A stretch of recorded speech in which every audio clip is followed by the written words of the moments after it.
ಹಿಂದಿನ ವಿಡಿಯೋದಲ್ಲಿ ನಾವು ಸಮಾಂತರ ರೋಧಕಗಳ ಬಗ್ಗೆ ತಿಳ್ಕೊಂಡಿದ್ವಿ.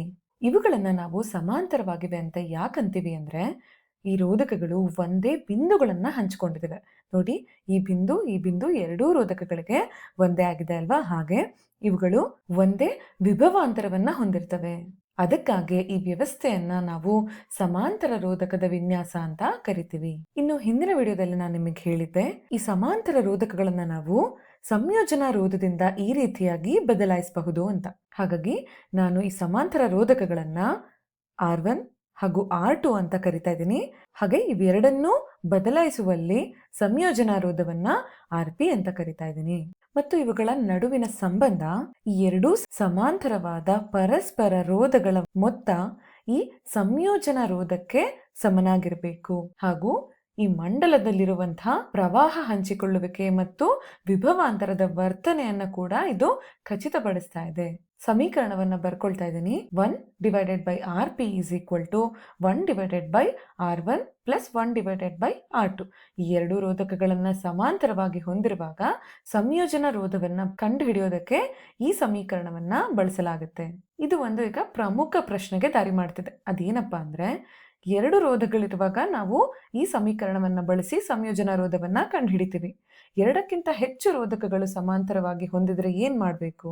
ನೋಡಿ, ಈ ರೀತಿಯಾಗಿ R1, R2 ಹಾಗೂ Rn ಅಂದರೆ ರೋಧಕಗಳು ಸಮಾಂತರವಾಗಿ ಒಂದೇ ಬಿಂದುವನ್ನ ಹಂಚಿಕೊಂಡಿರುವುದು, ಅಂದರೆ ಲೆಕ್ಕವಿಲ್ಲದಷ್ಟು ಒಂದೇ ಬಿಂದುವಿಗೆ ಅನೇಕ ಸಮಾಂತರ ರೋಧಕಗಳು ಸಂಪರ್ಕಗೊಂಡಿರೋದು. ಈಗ ಇಷ್ಟು ಸಮಾಂತರ ರೋಧಗಳನ್ನ ನಾವು ಹೇಗೆ ಕಂಡುಹಿಡಿಯೋದು ಹಾಗೂ ಹೆಚ್ಚುವರಿ ರೋಧಕಗಳನ್ನ ಸೇರಿಸಿದಾಗ ಗಣತೀಯ ಅಭಿವ್ಯಕ್ತಿ ಹೇಗೆ ಬದಲಾಗುತ್ತೆ? ನಾವು ಹಿಂದೆ ನೋಡಿದಂತೆ ಪ್ರವಾಹ ಈ ಬಿಂದುವಿನಿಂದ ಹರಿದು ಇದೇ ಮಾರ್ಗಕ್ಕೆ ಹರಿದು ನಂತರ ಅದೇ ಬ್ಯಾಟರಿಯನ್ನ ಹಿಂದಿರುಗಿ ಸೇರ್ತಿತ್ತು. ಹಾಗೂ ಪ್ರವಾಹವನ್ನು ಕೂಡ ನಾವು ಪ್ರತ್ಯೇಕವಾಗಿ ರೋಧಕದ ಆಧಾರದ ಮೇಲೆ ವಿಂಗಡಿಸಿದ್ವಿ. ಅಂದ್ರೆ R1 ಮೂಲಕ ಹರಿಯುವಂತ ಪ್ರವಾಹವನ್ನ I1 ಅಂತ, R2 ಮೂಲಕ ಹರಿಯುವಂತ ಪ್ರವಾಹವನ್ನ I2 ಅಂತ, ಹಾಗೆ ಅದೇ ರೀತಿ I3, I4 ಹೀಗೆ IN ಅಷ್ಟು ಪ್ರವಾಹವನ್ನ ನಾವು ಬರ್ಕೊಳ್ತಾ ಹೋಗಬಹುದು. ಹಾಗೆ ಇಲ್ಲಿ ಕಂಡುಬರುವ ಮುಖ್ಯ ಲಕ್ಷಣ ಏನಂದ್ರೆ, ಪ್ರತಿಯೊಂದು ರೋಧವು ತನ್ನ ರೋಧದ ಮೌಲ್ಯದ ಆಧಾರದ ಮೇಲೆ ವಿಭಿನ್ನ ಪ್ರವಾಹವನ್ನ ಹೊಂದಿರುತ್ತದೆ. ಆದರೆ ಈ ಎಲ್ಲಾ ರೋಧಕಗಳಲ್ಲೂ ಒಂದೇ ವಿಭವಾಂತರವನ್ನ ಹೊಂದಿರುತ್ತೆ. ಹಾಗೆ ಇಲ್ಲಿ ನಾನು ಹೇಳ್ದೆ ಅಲ್ಲ, ಅನೇಕ ರೋಧಕಗಳಿಗೆ ಅನೇಕ ಪ್ರವಾಹಗಳು ಇಲ್ಲಿ ಕಂಡು ಬರುತ್ತೆ. ಹಾಗೂ ಅದನ್ನ ನಾವು Rn ರೋಧಕಕ್ಕೆ IN ಅಷ್ಟು ಪ್ರವಾಹ ಹೊಂದಿರುತ್ತೆ ಅಂತ ಹೇಳಿದ್ವಿ. ಅದೇ ವಿಶ್ಲೇಷಣೆಯನ್ನ ನಾವು ಅನ್ವಯಿಸುತ್ತಾ ಈ ರೀತಿಯಾಗಿ ಬರ್ಕೊಳ್ಬಹುದು. I is equal to n number of I, ಅಂದ್ರೆ n ಸಂಖ್ಯೆಯಷ್ಟು ಪ್ರವಾಹಗಳು ಇಲ್ಲಿದ್ದಾವೆ, ಅವೆಲ್ಲವನ್ನು ಕೂಡಿಸಿ ನಾವು ಹೀಗೆ ಬರ್ಕೊಂಡಿದ್ದೀವಿ. ನಂತರ ಇಲ್ಲಿ ಓಮ್ನ ನಿಯಮವನ್ನ ಅನ್ವಯಿಸುತ್ತಾ ನಾನು IN is equal to 1/Rn into V, ಅಂದ್ರೆ ಪ್ರತಿಯೊಂದು ರೋಧಕದ ಪ್ರವಾಹ ಸಿಗಬೇಕು ಅಂದ್ರೆ ನಾವು ವಿಭವಾಂತರವನ್ನ ರೋಧದಿಂದ ಭಾಗಿಸ್ಬೇಕು. ಹಾಗೂ ಈ ಸಮೀಕರಣ ಈ ಎಲ್ಲಾ ಪ್ರತ್ಯೇಕವಾದ ರೋಧಕಗಳನ್ನ ಬಿಂಬಿಸ್ತಾ ಇದೆ. ಹಾಗಾಗಿ ಅದನ್ನ ಈ ರೀತಿಯಾಗಿ ಬರ್ಕೊಳ್ತಾ ಇದ್ದೀನಿ.